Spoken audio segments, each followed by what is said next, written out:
시청자 여러분 안녕하십니까? 한 주간의 한인 사회의 주요 소식을 정리해드리는 KBN 뉴스 주간 브리핑입니다. 오늘의 첫 소식입니다. 9.11 테러 이후 보안 강화를 위해 도입된 리얼 아이디 의무화 조치가 지난 7일부터 시행됐습니다.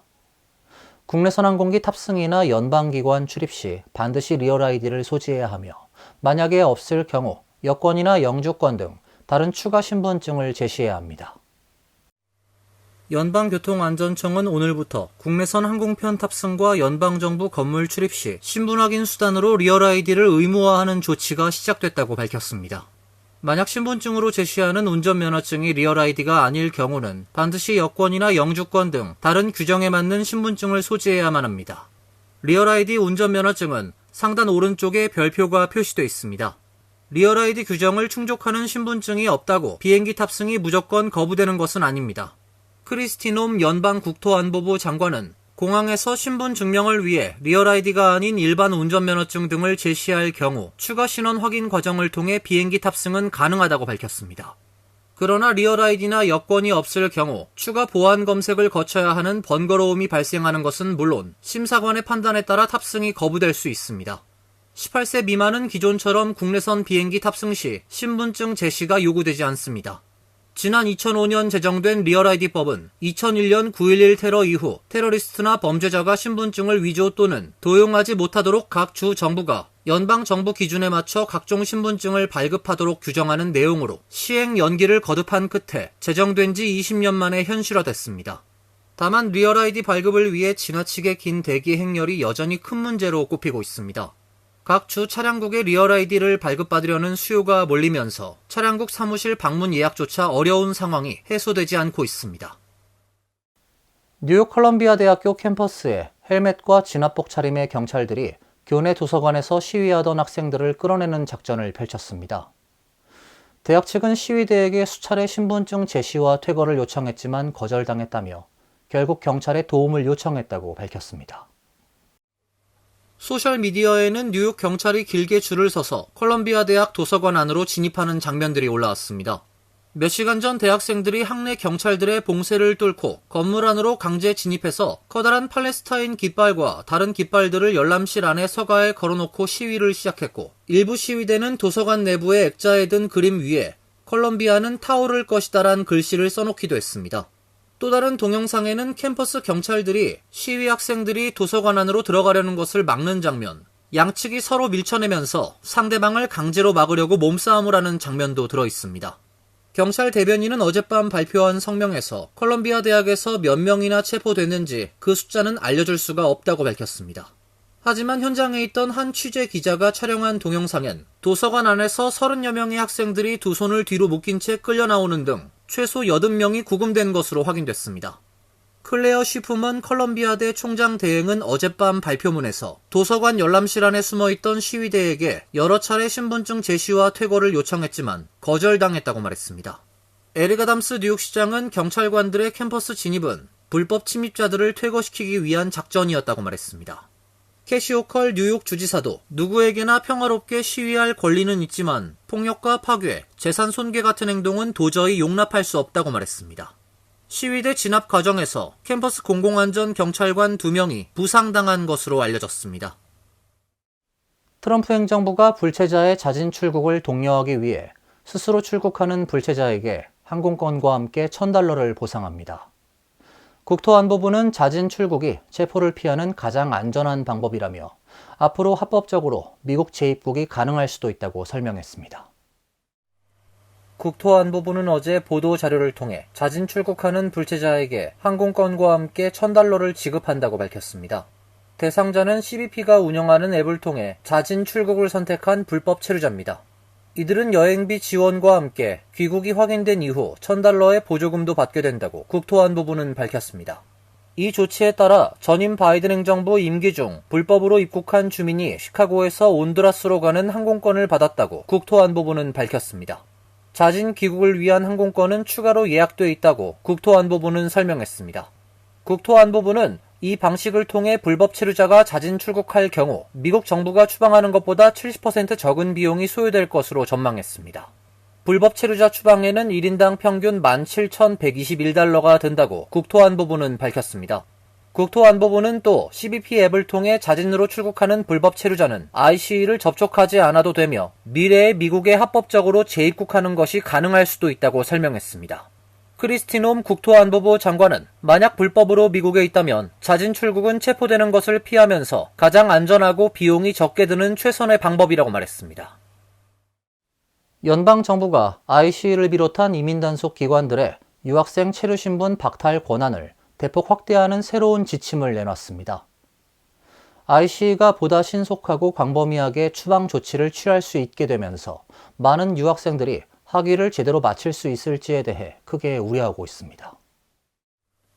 트럼프 행정부가 지난달 30일 유학생 비자 취소 관련 소송을 맡고 있는 연방법원 애리조나 지법에 제출한 문서에 따르면 이민당국 직원은 필요에 따라 세비스에서 학생의 합법 체류 신분을 종료시킬 수 있는 권한을 갖게 된다고 나와 있습니다. 연방 국무부의 유학생 비자 취소도 유학생 체류 신분을 박탈할 수 있는 요건에 포함된다는 내용도 명시돼 있습니다. 따라서 앞으로는 유학생 비자 취소 자체가 곧 체류 신분 종료 이유가 된다는 설명입니다. ICE는 모든 세비즈 담당자에게 새 정책에 대한 내부 지침을 전달한 것으로 알려졌습니다. 하지만 해당 지침의 최종 확정 및 시행 여부는 불분명한 상태입니다. 이민법 변호사들은 새 지침은 ICE에게 유학생을 추방시킬 수 있는 광범위한 권한을 부여하는 것이라고 우려했습니다. 트럼프 행정부 출범 이후 최소 4,700건이 넘는 유학생 체류 신분 박탈 사례가 잇따르면서 이를 막기 위한 소송이 미 전역에서 진행되고 있습니다. 최근 취소된 유학생들의 체류 신분을 복원하겠다는 트럼프 행정부의 입장이 나왔지만 이민법 전문가들은 아직 안심할 상황은 아니다고 조언하고 있습니다. 한국에 거주하는 외국인과 해외에 거주하는 재외 동포의 한국 건강보험 부정 수급액이 작년에 30% 가까이 늘어났습니다. 대부분 중국 국적자가 차지했으며 자격을 잃고도 급여를 받은 경우가 가장 많았습니다. 국회 보건복지위원회 소속 김미애 국민의힘 의원실이 지난 4일 국민건강보험공단에서 받은 자료에 따르면 지난해 건강보험 급여를 부정으로 받은 외국인과 재외국민은 17,087명으로 2023년 14,630명보다 16.8% 늘어났습니다. 금액으로는 2023년 19억 9,100만 원에서 작년 25억 5,800만 원으로 28.5% 증가했습니다. 국적별 부정수급자는 중국이 12,033명으로 압도적으로 많았습니다. 이어 미국 679명, 베트남 605명이었습니다. 건보 자격을 잃고도 급여를 받은 경우가 가장 많아 17,011명이 44,943건, 25억 600만 원을 부정수급했습니다. 건강보험증을 대여하거나 도용해 건강보험 급여를 부정하게 받았다가 적발된 인원은 41명이었고 건수는 845건, 액수는 4,700만 원이었습니다. 급여 정지기간 중 건보를 수급했다가 적발된 인원은 35명, 건수는 121건, 액수는 500만 원으로 집계됐습니다. 김미애 의원은 일부 외국인들의 건보 부정 수급은 건보 재정 건전성에 악영향을 끼쳐 지속 가능성을 위협하는 심각한 문제라며 정부는 부정 수급자에 대한 처벌 등 조치를 강화하고 건보 적용 상호주의 도입을 검토하는 등 다각적인 제도 개선 방안을 마련해야 한다고 말했습니다. 부정수급 적발 인원은 2021년 4265명을 기록했다가 2022년 18,491명, 2023년 14,630명으로 줄어든 후 작년에 다시 증가세로 돌아섰습니다. 오는 20일부터 치러지는 21대 대통령 재외선거 등록 유권자 수가 25만 8천여 명으로 확정됐습니다. 지난 20대 선거보다 14.2% 증가했지만 19대보단 12.3% 줄어들었습니다. 한국의 중앙선관위는 제21대 대통령 재외선거 유권자가 총 25만 8,254명으로 확정됐다고 밝혔습니다. 국외 부재자 22만 9,531명, 재외선거인이 2만 8,723명입니다. 지난 제20대 대선 22만 6,162명과 비교해 14.2% 증가했습니다. 대륙별 재외 유권자 수는 아시아 12만 8,932명으로 49.9%를 차지했으며 미주 7만 5,607명, 유럽 4만 3,906명 순입니다. 재외 공관별로는 일본 대사관 관할 재외 유권자가 18,412명으로 가장 많았고 LA 총영사관 1,341명, 상하이 총영사관 8,892명이 뒤를 이었습니다. 뉴욕 총영사관 관할 지역은 8,505명입니다. 국가별로는 미국 51,885명, 일본 38,600명, 중국 25,154명 순입니다.